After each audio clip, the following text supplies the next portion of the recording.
Hello hi नमस्कार केम छो सत श्री अकाल आदाब। कैसे हैं आप लोग? शुक्रिया मेरे इस चैनल पे जिससे आप लोगों ने लाइक किया है और सब्सक्राइब भी कर दीजिए ताकि मैं भी दूसरे लोगों की तरह थोड़ा थोड़ा ग्रो हो जाऊं, क्योंकि यूट्यूब का ज़माना है। तो ऐसा ज़रूरी नहीं है कि मैं बहुत ज़्यादा या दूसरे लोगों की तरह स्पीडली से काम कर रहा हूँ और हो जाऊँ। लेकिन ऐसा है कि अगर वाकई में आपको मेरे द्वारा बताई गई जानकारी अच्छी लगे तो आप मुझे लाइक कर सकते हैं और सब्सक्राइब कर सकते हैं, अगर आपको ठीक लगे तो। ज़बरदस्ती नहीं है, आपको ठीक लगे तो शुक्रिया आप लोगों को मेरा द्वारा दी गई जानकारी के बाद जो भी थोड़ी बहुत भी अगर अच्छी लगे तो उसके लिए शुक्रिया।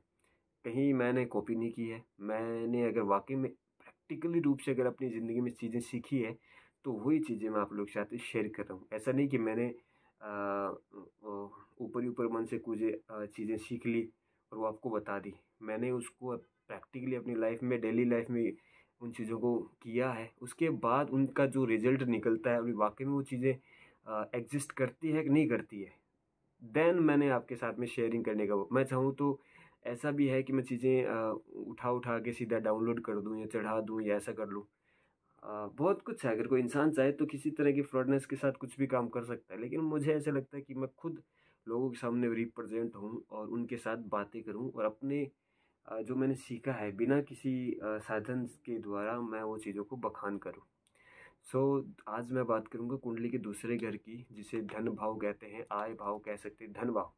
यानी जहाँ से हमारे जो है धन का सोर्सेस होता है उसको मॉनिटर करता है देवगुरु बृहस्पति। बृहस्पति का घर होता है ये दूसरा घर, ठीक है। यहाँ पर अगर ये दूसरा घर देखें तो चंद्रमा अगर बैठे होते हैं, वृषभ में चंद्र देव उच्च के होते हैं तो भी बड़ा अच्छा रिजल्ट देते हैं। यहाँ पर अगर शुक्र देव बैठते हैं जो धन के स्वामी है, ठीक है, तो वो भी बहुत अच्छा रिजल्ट है। तो धन भाव क्या होता है हमारी कुंडली में? पहले का जो लग्न भाव होता है वो हमारी खुद की इंडिविजुअलिटी या आइडेंटिटी क्लियर करता है कि हमारा रूप रंग कैसा होगा, ठीक है। हम कलर वगैरह जो भी है वो पहला घर हमें बताता है। दूसरा घर धन भाव होता है जिसमें जो भी प्लानेट अगर बैठा होता है उसके रिगार्डिंग ही आपको सोर्सेज होंगे धन के आने के। अगर मैं कहूँ कि वहाँ पर अगर आपके बुध देव बैठे हैं, ठीक है, तो बुध से रिलेटेड अगर आप कोई काम करते हैं, व्यापार करते हैं या वाणी से रिलेटेड अपनी मतलब जैसे गायकी भी हो गई, ठीक है, तो वहाँ पर बहुत अच्छी इम्पोर्टेंस है। और बिजनेस हो गया तो वो बहुत अच्छा इम्पोर्टेंट है। तो बुद्ध से रिलेटेड जो भी आप काम करते हैं तो वहाँ पर आपका धन का सोर्सेज होता है और इनकम का एक सोर्सेज वही बनता है। दूसरा अगर कोई दूसरा प्लेनेट बैठा है, जैसे चंद्रमा अगर बैठे हुए दूसरे घर में उच्च के, तो आपको दूध से संबंधी, पानी से संबंधी, कपड़ों से संबंधी, ठीक है, और ऐसे कुछ और भी है जो शायद अभी रिमाइंडर नहीं है। लेकिन इन चीज़ों से अगर आप बिजनेस वगैरह करते हैं या काम करते हैं तो आपको जीवन में बहुत ज़्यादा पॉजिटिव रिजल्ट मिलेंगे, ठीक है। ये सब कुछ हमारे धन के बारे में ही दिखाता है। हर एक भाव जैसे जैसे हम कुंडली में देखते हैं ना तो उस हिसाब से, जैसे तीसरा भाव पराक्रम का हो गया, चौथा भाव भाव जो है हमारे मकान संबंधी हो गया, ठीक है, और जो माता से रिलेटेड होता है। और मैं नहीं चाहता कि अभी मैं डेप्थली जाऊँ, क्योंकि जब हम बहुत सारी चीज़ें एक साथ सीख लेते हैं तो वो जब कंटिन्यूटी एक ही टॉपिक पे बात करनी होती है तो वो उसको अच्छे से स्पीच नहीं कर पाते। भाई सीधी सी बात है, आपने एक पूरी या बहुत सारी किताबें अगर पढ़ी है तो अब कंटिन्यूटली आपको एक ही टॉपिक पे बात करनी है, तो वो क्लियर कर पाना अपने आप में थोड़ा सा डिफ़िकल्ट टफ होता है। सो आप समझ ही रहे। लेकिन मेरा यहाँ पर मुद्दा ये है कि अगर मैं बात कर रहा हूँ तो मैं लाइटली थोड़ा सा कुछ चीज़ें शेयर करूँ। जैसे कोई बच्चे हैं जो स्कूल में पढ़ाई तो करते ही हैं, साथ साथ उन्हें वैदिक नॉलेज नहीं है चीज़ों का।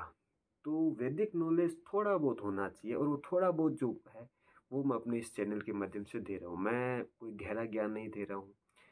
लिटिल नॉलेज बाइट, यानी जैसे है ना बच्चों को कभी कभी खाना खिलाने के लिए उनको बहलाना फुसलाना पड़ता है, कुछ ऐसे बाइट देने पड़ते हैं जिससे वो खुश होकर वो खाना खा ले, है ना।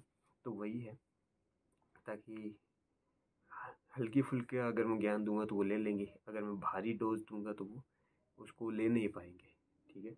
तो ये सब चीज़ें हैं इसमें। दूसरा घर मैंने बता दिया। दूसरे घर के जो मेन कारक होते हैं देवगुरु बृहस्पति होते हैं, अगर वो होते हैं तो सब बल्ले बल्ले ही है।